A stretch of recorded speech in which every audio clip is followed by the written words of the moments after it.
what I'd like to do right now, in the interest of time, is jump to some of the solutions, some of the things that I've seen in my, 20 plus years, 30 years, in this business of what helps. Solution number one to combat sexual harassment. A month ago, on January 7th, a highly regarded producer named Susan Zirinsky became the first female president of CBS News in its 90-year history. They had never had a female president, and now they do. Fox News Channel also has a female CEO. These are important developments because having more women in positions of power as presidents of networks and executive producers does change the environment. Yes, of course, women can be bullies as well. Yes, of course, women can also sexually harass people. But in general, most of these cases have been at the hands of men. It is much better to have a balance of gender power at the top. At CNN, I am proud to say that half of the top executives are women. At CNN, 57% of the executive producers of shows are women. And I can tell you, from having worked at Fox and now I'm at CNN, it is night and day. It really makes a difference. Okay, solution number two is exactly what we're doing right now, which is talking about sexual harassment publicly.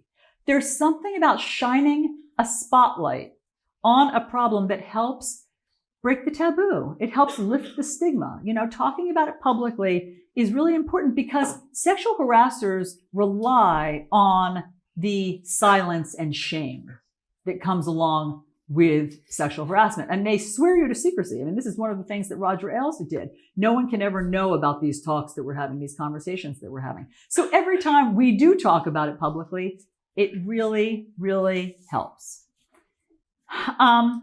Just by engaging in these conversations today, tomorrow, and throughout your classes, you all are already making strides towards a solution. As for what you should do personally, if this ever happens to you, if you ever find yourself in a situation like this, I just want to share a few of the tips that, again, I've learned over the years. Number one, tell somebody immediately. Tell HR, tell a superior, tell a colleague, tell your family and friends. Nothing good comes of keeping something like this to yourself. The sooner you speak up, the more likely you are to be believed. That's what I did with Brad. As you'll recall, I ran to my cameraman and said, help me, this guy is really creepy, he's scaring me. Now, what I did wrong, if there was anything that I did wrong, was that I swore my cameraman to secrecy. He broke that vow. He went back to the bureau and immediately told everybody because he thought it was funny. I was mortified. I didn't want anybody to know what had happened, what Brad had said to me, and I thought that I was going to be reprimanded. In fact, a week later, Rosemary, that hard-charging producer of Brad's, called. They had left Washington, D.C., and she called looking for me, and I wouldn't get on the phone. I was so afraid of what she was going to say to me, I refused to take her phone call until the bureau chief forced me to get on the phone with Rosemary. And Rosemary said, Alisyn, I heard what happened. I am furious, not at you, at Brad.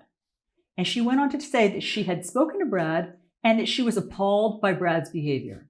And what she said to me was so powerful that day. She said, Alisyn, you didn't do anything wrong. You didn't deserve that behavior. All you did was work hard for us. And if you ever need anything in this business, you keep my number and you call me.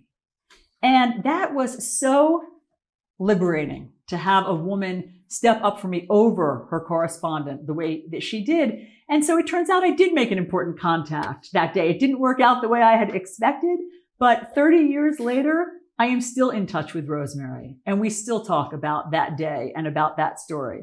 So yeah, tell somebody. Number two, if you don't get an adequate response from HR, which at Fox would never have been able to work because Roger Ailes controlled HR, if you don't get an adequate response from your superior, call a lawyer. I've found that generally gets the company's attention. Number three, one of the things that I did that the dean referred to is I started, one of the things I did when Roger Ailes was inappropriate with me was I started taking notes. I took a lot of notes. I took so many notes that at some point it turned itself into a book.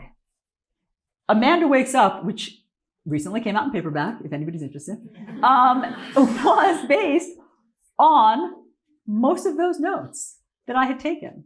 Now, Writing a book when this happens to you is a little time consuming, so I wouldn't necessarily recommend that route. But my point is, gather the evidence.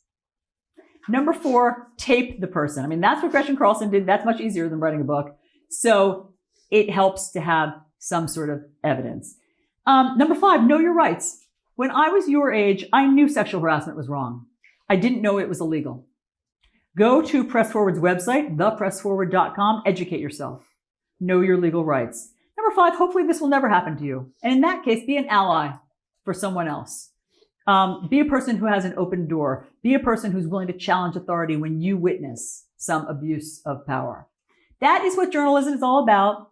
It's what leadership is all about. All the things that you guys are learning about. Journalism is about truth and facts. It's about shining a light on abuses of power. It's about speaking up and giving a voice to people who go unheard and telling their stories. It's about speaking truth to power. So I want to end on this note. Journalism is a wonderful field. I mean, despite these sort of horror stories that you may hear from time to time, I am so happy that I became a journalist. It's such a deeply, richly rewarding field. I'm thankful every day when I go to work that I am in this business. But obviously, there are issues. Don't let these challenging chapters dissuade you if journalism is your passion and if it's what you want to do. Let this light the way forward for all of you to go out and in your careers, in the news business, do better. Change this field, make it better. Become the best journalists you can be and make this field better for the rest of us. We're counting on you. Thank you all very much.